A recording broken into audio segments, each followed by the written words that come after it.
AI로 수집한 자료, AI로 만든 보고서. 왜 만족스럽지 않을까요? 문제는 AI가 아니라 여러분의 워크플로우에 있습니다. 김덕진 소장, 김아람 이사가 설명하는 리서치에서 보고서 작성까지 워크플로우 혁신 VOD 강좌. 자세한 사항은 댓글창을 확인하세요. 우주 데이터 센터를 구축하는 것이 인공위성 하나하나마다 데이터 센터, 서버를 하나씩 넣어서 그럼 이제 한번 올리면은 우주 공간에 이렇게 돌거든요. 돌고 있는 것들을 우주 공간에서 하나씩 붙잡아서 연결해주는 방법. 하나의 어떤 구조물을 만드는 것이죠. 결국 우주에서 누군가가 센터를 지어줘야 됩니다. 우주 반도체. 우주라고 하는 것은 진공인 상태이고 고순도의 또 반도체를 만들 수가 있습니다. 그래서 우주 반도체가 유력한 이제 넥스트 산업이 될 수가 있고요. 자, 그러면 이제 일론 머스크 얘기를 좀 해보도록 하겠습니다. 이 스페이스 X가 100만 개의 위성을 쏘아 올려갖고 우주에 뭐 데이터 센터를 구축하겠다. 이론적으로는 그럴듯해야죠. 가능성 있습니까? 이론적으로 충분히 가능하고요. 실현 가능성도 분명히 있습니다. 다만 100만 개씩 올리기 위해서는 거기에 들어가는 어떤 이제 비용이 굉장히 이제 엄청나게 많이 들 것인데 그 비용 대비 우리가 수익성을 얼마나 창출할 수 있을 것인가는 우리가 한번 들여다봐야 될 것 같고요. 그 다음에 이제 그렇게 수백만 대의 인공위성 하나하나마다 약간의 이제 데이터 센터, 서버를 하나씩 넣어서 인공위성 하나씩 올리고 그것을 지구주위 우주에 막 몇백만 개를 올리겠다라고 하면은 지구 환경이 너무 어지러워지겠죠. 그렇죠. 네, 그냥 쓰레기 별들이 떠다니는 거죠. 그래서 지금도 그 통신 서비스라는 스타링크가 너무 많아가지고 몇 년 전에 천문학자들이 이것 좀 지구 밖의 우주를 관측하는데 너무 방해가 된다. 번쩍번쩍 이렇게 보이거든요. 그래서 이제 스타링크가 이제 그거 문제 해결하기도 했는데 가능성은 충분히 있습니다. 근데 그거보다는 대안으로서는 우주 데이터 센터를 구축하는 것이 말 그대로 이제 우리 지상에서 데이터 센터가 있지 않습니까? 하나의 어떤 구조물을 만드는 것이죠. 그 구조물을 만들기 위해서는 결국 우주에서 누군가가 그거를 센터를 지어줘야 됩니다. 근데 그것을 사람이 한다 그러면 또 너무 비싸죠. 그거를 저희가 또 해낼 수 있다라고. 로봇 위성이 가서. 로봇 위성이. 그것을 저희가 또 해낼 수 있다라고 저희의 그 비즈니스 모델 중에 하나가 우주에서 어떤 그런 우주 데이터 센터라든지 우주 태양광 발전소라든지 우주 공장을 짓는다면 저희의 로봇 위성에 힘이 필요하다라고 얘기를 하고 있고 그것도 저희의 이제 비즈니스 모델 중에 하나입니다. 근데 질문이 있어요. 이 데이터 센터는 이거 무슨 그 풀스택 하나만 해도 무게가 엄청나잖아요. 이거 어떻게 그러면 우주에다 올립니까, 이거를? 그래서 그거를 한 번 올라갈 때 한두 개 정도만 올리고 그럼 이제 한 번 올리면은 우주 공간에 이렇게 돌거든요. 그러니까 돌고 있는 것들을 우주 공간에서 하나씩 붙잡아서 연결해주는 방법. 국제우주정거장 생각하시면 됩니다. 그 커다란 것을 지상에서 다 만들어서 한꺼번에 올라간 게 아니고요. 조그만 이렇게 그 파트들을 수십 년에 걸쳐서 이게 조립을 했는데 과거에는 우주 왕복선이 올라가서 거기에 타고 있던 우주인이 밖으로 나와서 우주복 입고 하나하나 유영하면서 하나하나 이제 조립을 하다 보니까 20년 가까이 걸렸지 않습니까? 그걸 저희가 로봇 위성이 해내겠다라는 거죠. 다 저희하고 연결이 되는 겁니다. 그런데 제가 보기에는 이 일론 머스크가 스페이스X 정말 100만 개 쏘아 올리면 김 대표님 회사가 잘 될 것 같아요. 저는 그렇게 생각하고 있습니다. 왜냐 그러면은 우리가 지상에서도 데이터 센터를 누군가가 보수를 해줘야 되지 않습니까? 에이스를 해줘야 되고 그 서버가 어쨌거나 막 가동하고 있다가 고장이 나면 또 교체해서 또 갈아줘야 되지 않습니까? 그 역할을 또 저희가 할 수 있으니까. 그 일론 머스크 만나러 가셔야 되겠네요. 조만간에 만날 예정입니다. 해동 머스크라고 또 얘기를 합니다. 근데 이게 이제 일론 머스크 스페이스X가 뭐 좀 될 것 같으니까 지금 아마존, 구글 이런 데서도 여기에 관심 보이고 있잖아요. 그러면은 이 우주 데이터 센터 경쟁, 우주 AI 경쟁의 미래를 어떻게 보세요? 저는 굉장히 치열할 수밖에 없다라고 생각을 하고요. 왜냐하면 이제 지구 위의 환경이라고 하는 것이 이제 그 한정적이고 제한적이기 때문에 앞으로 우리가 이제 로봇 시대, 그다음에 인공지능의 시대에 그런 어떤 많은 서버들이 필요하고 데이터 센터가 필요한데 공간이 한정되어 있지 않습니까? 우주로 나갈 수밖에 없는 것은 기정사실인 것 같고요. 그것을 또 목표로 해서 이제 돈이 된다 그러면 다 뛰어들지 않습니까? 지금의 뉴 스페이스 시대는 돈이 된다 싶으면 누구나 먼저 우주로 올라가서 보이는 것이 선점을 할 수 있는, 독과점을 할 수 있는 그런 그 구조거든요. 이제 거기에 또 중요한 게 이제 누가 자본을 안정적으로 들여서 기술 개발을 할 것인가.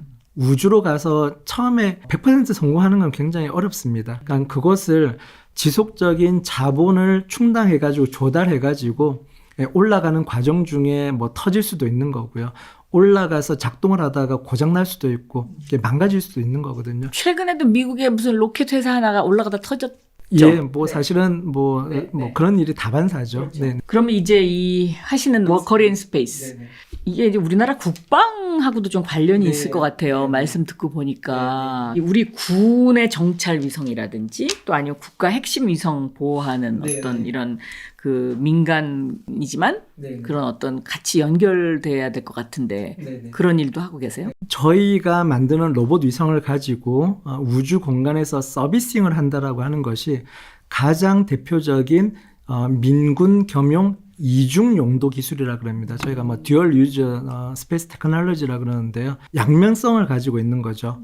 저희가 어떤 고객 위성을 상대로 쫓아가서 붙잡아서 저희가 생명 연장을 해줄 수 있다라고 하는 것은 죽일 수도 있는 겁니다. 상대방 적국 위성에 쫓아가서 근처에 가서 그러니까 스타워즈가 이제 드디어 현실화되는 거군요. 네. 그러니까 저희 위성이 올라가서 이렇게 미사일처럼 이렇게 부딪히는 것이 아니고요. 근처에 졸졸졸 쫓아다니면서 상대방 위성을 방해할 수도 있고 관찰할 수도 있고 심지어는 가서 상대방 그냥 안테나 잘라버릴 수도 있습니다.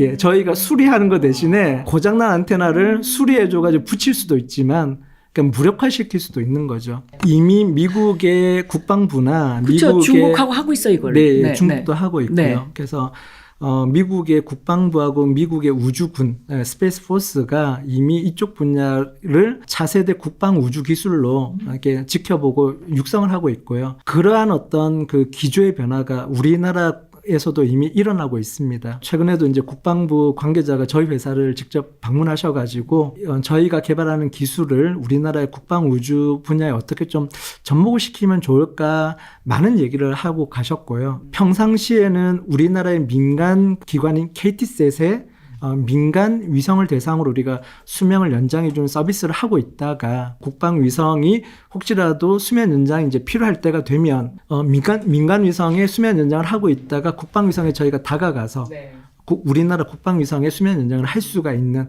그런 상황이 될 수가 있죠. 제가 쓴 반도체 주권 국가에도 제가 이 내용을 담았거든요. 우주군 창설을 해야 된다. 한국이.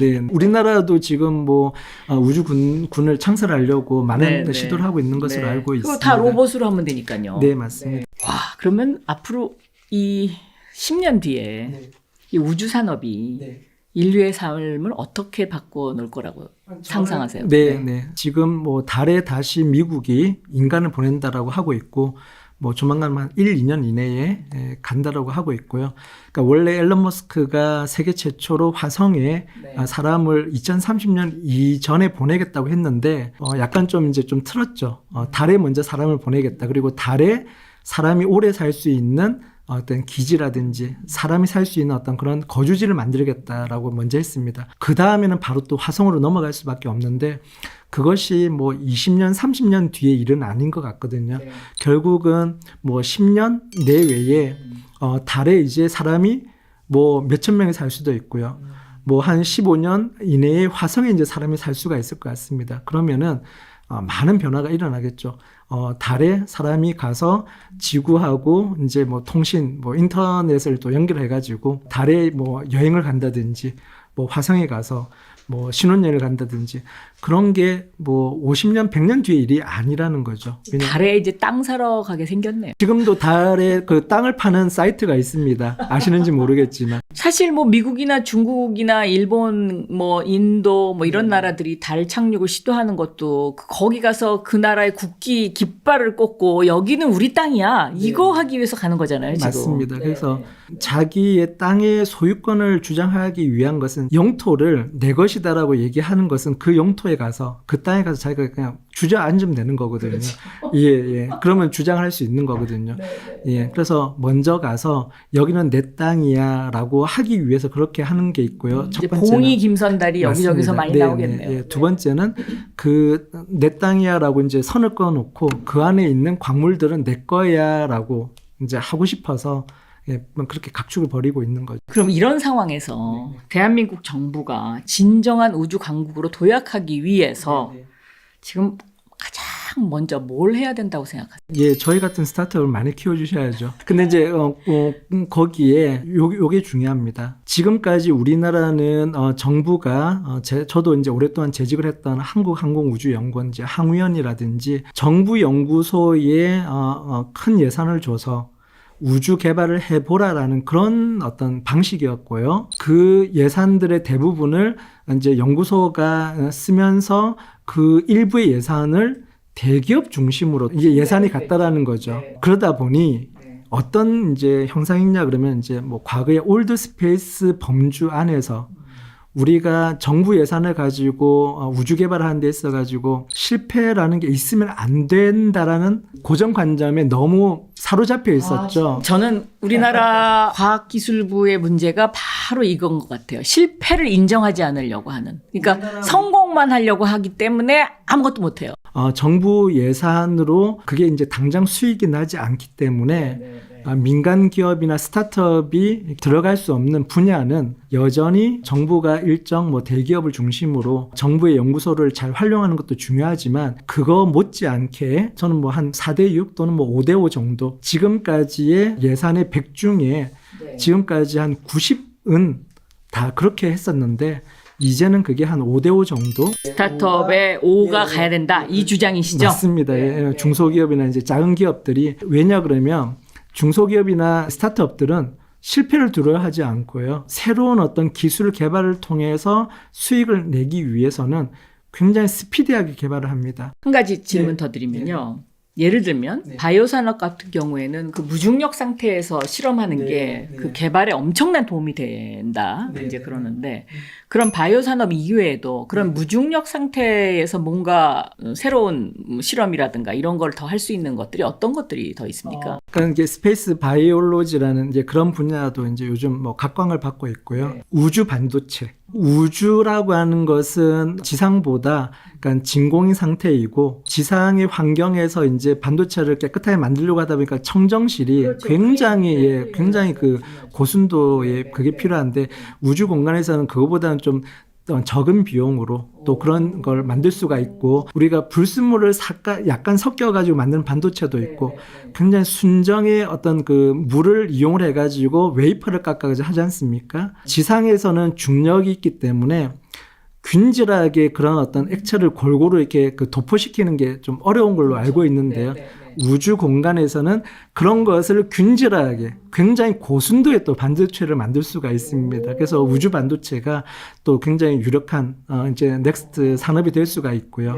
예, 그래서 우주 공장이라는 것을 건설을 해서 우주 의약품도 만들고 또는 이제 뭐 스페이스 팜이라 그래서 우주에서 어떤 농작물을 만드는 것. 그것은 왜 필요하냐 그러면 앞으로 우리가 달에 간다 사람이 화성에 간다. 달 화성에서 사람이 또 먹고 살아야 되는데 지구에서 만든 작물을 우주로 가져가가지고 바로 또 먹을 수는 없어요. 왜냐하면 이제 우주 공간에 날아가는 우리 택배를 하는 동안에 여러 가지 환경에 노출이 될 수밖에 없죠. 그러니까는 그 우주 환경에 강인한 어떤 우주 식품을 만들어야 되거든요. 그런 것도 이제 우주 공장에서 만들어야 되는 거죠. 지구 공장에서 만드는 것이 아니라 그런 것들이 또 유망할 수가 있습니다. 그 우주인들이 먹는 뭐 보면 이렇게 튜브로 짜서 뭐 그거를 지구에서 만들어서 가져가는 것보다 우주에서 만들어서 이렇게 자생하는 게 훨씬 더 비용이 싸니까 그렇죠. 그 대신 그거는 조금 이제 우주 인구가 많아져야 가능한 일이겠네요. 앞으로 우리 워커린 스페이스가 10년 안에 이것만은 달성해야 되겠다라는 목표가 있으시다면 마지막 질문입니다. 네, 저희 분야 우주에서 뭔가 서비스를 하는 우주에서의 AS 회사, 우주에서 메인터넌스 하는 회사로서 글로벌 탑3가 되는 것을 목표로 하고 있고요. 그렇기 때문에 우리가 이제 고급 자동차를 동네 아무 정비소에 가지 않지 않습니까? 인증받은 정비소. 믿을 만한 정비소에만 우리가 맡기듯이 앞으로 10년 안에 굉장히 많은 인공위성들이 우주 공간에서 AS를 받기 위해서 또는 메인터넌스를 받기 위해서 AS 센터를 찾을 것인데 우주에서 저희 워크인 스페이스가 세계 적어도 세 번째 안에 손꼽는 탑3에 굉장히 믿을 만한 신뢰할 수 있는 그런 서비스 회사가 되는 것을 목표로 하고 있습니다. 앞으로 탑3 응원하겠습니다. 네, 이제 10년 안에 달나라에 인간이 산다. 오늘 제가 김 대표님과 인터뷰를 하면서 생각해 본 일이고요. 그러면 과연 우주는 우리 인간에게 어떠한 또 영역을 제공해 줄까? 지금 이미 바이오가 우주의 무중력 상태에서 실험하는 것이 지상에서 실험하는 것과는 훨씬 더 효율적이다. 뭐 이거는 이미 실험을 통해서 입증된 거고요. 우주 반도체가 굉장히 앞으로 유망해질 것이다. 저는 이것이 머리에 팍 꼽혔습니다. 그래서 우주 공장 시대가 올 것이다. 네. 이제 스마트 팩토리에서 AI 팩토리, 그리고 이제 스페이스 팩토리로 넘어가는 바이오하우러 그런 시대에 우리가 살고 있습니다. 박영선의 테크토크 13번째 시간 마치겠습니다. 감사합니다. 미래를 먼저 보다 티타임즈.